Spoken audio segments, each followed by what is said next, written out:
Ini adalah urusan pekerjaan. Bab 143. Masalah pengacara Yos, aku juga tidak jelas. Harry mengira Darlene sulit mengatakan pada pacarnya. Nadanya pun menjadi serius. Darlene, ini bukan pergi jalan-jalan. Ini adalah pekerjaan. Darlene yang melihat Harry mengatakan ini adalah pekerjaan, dia mana mungkin mencari alasan lagi, hanya bisa menyetujuinya. Sekretaris Harry, aku mengerti.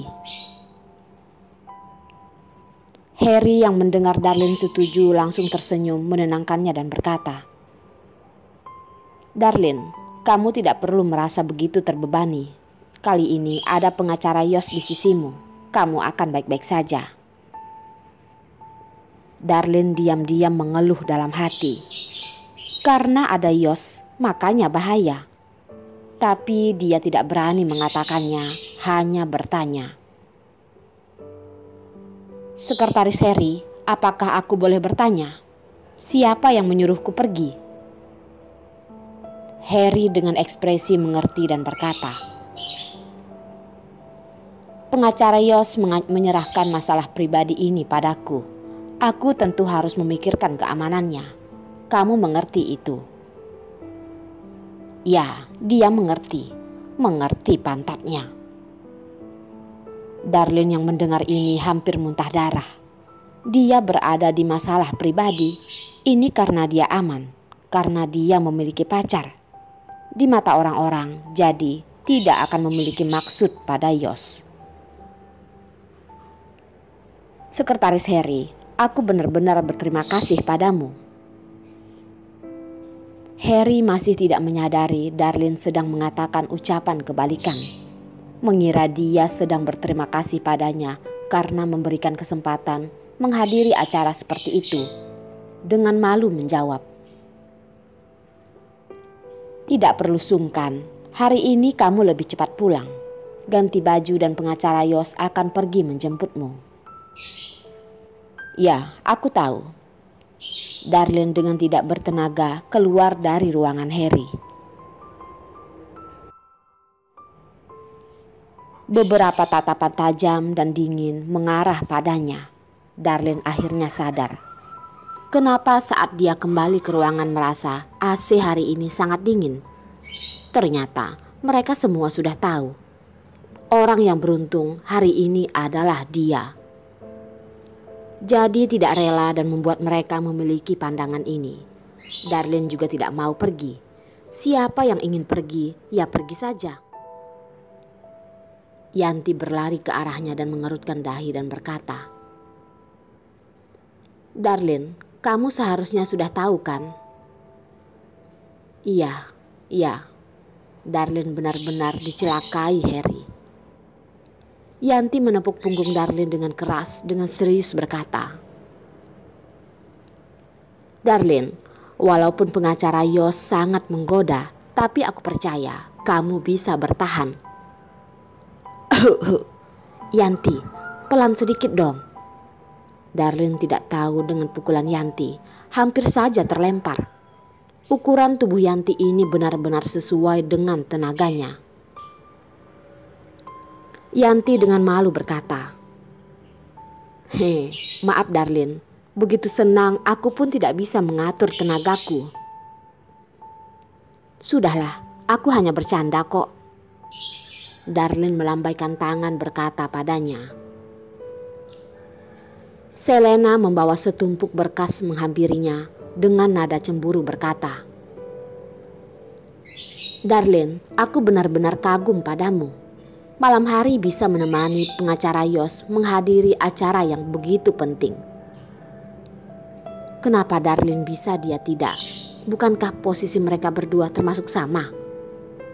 Walaupun sekarang dia hanyalah pengacara magang, tapi setelah dia tamat dia akan menjadi pengacara sah. Tidak peduli betapa Darlene berusaha, dia tetap hanyalah seorang asisten. Dia tidak rela. Selena, kalau kamu begitu kagum, bagaimana kalau kamu mengatakannya pada sekretaris Harry? Suruh dia memberikan kesempatan ini padamu saja. Yanti berkata, kagum apaan? Jelas-jelas dia bahkan berharap bisa menggantikan Darlin pergi dengan pengacara Yos. Yanti, kamu asal berkata apa sih? Selena dengan khawatir melihat Darlin. Melihat dia tidak marah, dia pun lanjut berkata, keputusan sekretaris Harry tidak bisa diganggu-gugat. Ucapan Selena terdengar tidak ada masalah, tapi sebenarnya sangat bermakna. Dia tidak bisa mengganggu-gugat keputusan Harry, namun Darlin bisa menolak atau membiarkannya pergi saja. Selena, otakmu ini. Yanti masih ingin mengatakan ucapan yang lebih kasar, namun ditahan oleh Darlin. Selena, ini adalah pekerjaan. Aku hanya mendengar perintah atasan. Maksudnya dia juga tidak bisa melakukan apapun. Selena tersenyum. Yang Darlin katakan benar, kita sebagai karyawan hanya bisa mendengar perintah saja, benar kan? Mendengar perintah apaan? Bukankah itu karena dia ingin pergi dengan Yos? Darlin benar-benar adalah wanita paling palsu yang pernah dia temui. Darlin tersenyum dan tidak menyahut lagi. Selena juga menyadari dirinya sudah mengatakan terlalu banyak, mencari alasan untuk pergi. Yanti dengan merasa kesal berkata, orang apaan sih? Darlin, jangan hiraukan orang seperti itu. Sudahlah, cepat pergi kerja. Darlin tidak peduli dengan ucapan Selena. Dia hanya menganggap Selena masih muda dan belum mengalami banyak hal. Setelah dia mengerti, dia akan tahu ada banyak hal yang bisa dia tolak hanya karena dia ingin menolaknya. Darlin kembali ke mejanya, melihat desktopnya. Otaknya terasa kosong dan tidak bisa fokus bekerja. Seluruh pikirannya terus memikirkan tujuan Nyonya Belinda. Setelah itu, tidak peduli bagaimana berpikir, dia tetap tidak menemukan hasilnya. Jarak dengan waktu pulang kerja masih ada 1 jam. Darlin melihat sejenak ke arah kiri desktop. Grup obrolan sangat ramai. Tidak perlu dilihat juga tahu Yanti dan Lina sedang mengobrol. Dia tiba-tiba teringat ID Yos. Lagian hari ini dia tidak ada mood bekerja. Lebih baik dia mengatakan padanya dulu mengenai masalah hari ini. Setelah itu Darlin pun mengklik ruang obrolan dengan Yos. Setelah ragu sejenak, dia akhirnya tetap mengetik dan mengirimnya. Apakah kamu di sana? Setelah itu menjadi hening saat Darlin asal berpikir sambil memikirkan apakah dirinya sudah terlalu bergantung pada Yos. Sambil memikirkan apakah Yos sedang sibuk dan tidak ada waktu. Atau dia bahkan tidak ingin membalasnya. Masalah ini sudah mengganggu pekerjaannya. Tidak menunggu Yos membalas, Darlin dengan kecewa menutup laptopnya. Dia barusan keluar dari gedung pun mendengar ponselnya berdering. Sepertinya ada orang yang tahu kalau dia sudah turun ke bawah. Sengaja menelponnya pas pada waktunya. Darlin melihat ponselnya. Ternyata itu adalah telepon dari Yos. Dengan tidak bersedia mengangkatnya. Ada apa? Yos dari balik telepon mungkin tidak menduga nada bicara Darlin akan sekesal ini.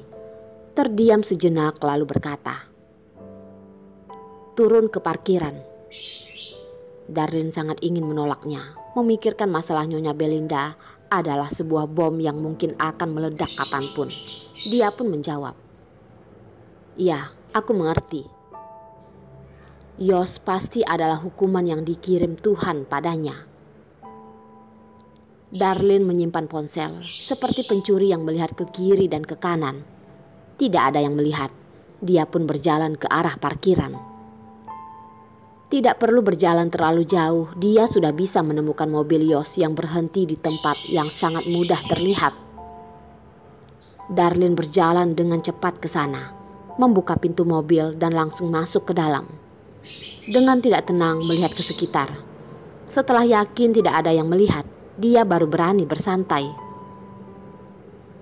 Yos yang melihat tindakan Darlene yang seperti pencuri pun dengan dingin berkata, "Kamu mencuri ya?" "Tidak," Darlene dengan heran menjawab.